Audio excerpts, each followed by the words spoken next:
পেঁপেগুলো সিদ্ধ করা হয়ে গেছে, এগুলো এবার ভালোভাবে ঠান্ডা পানিতে ধুয়ে পরিষ্কার করে নেব।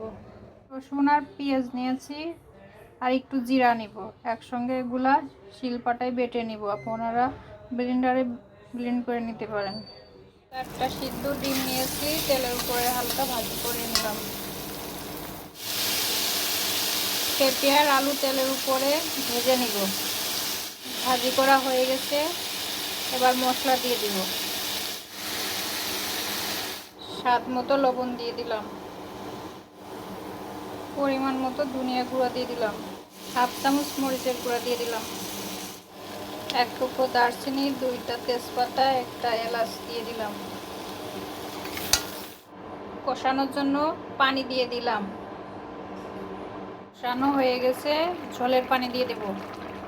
ডিমগুলা ছেড়ে দিব।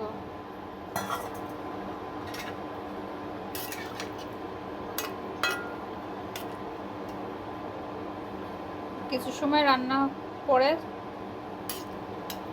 মিনিট মতো জ্বালিয়ে আমি নামিয়ে নিব। আপনারা আপনাদের প্রয়োজন মতো ঝোল রেখে দিন। রেডি হয়ে গেল পেঁপে দিয়ে ডিম রান্নার রেসিপি। প্লিজ আমার চ্যানেলটা সাবস্ক্রাইব করবেন, আপনারা ট্রাই করে দেখবেন।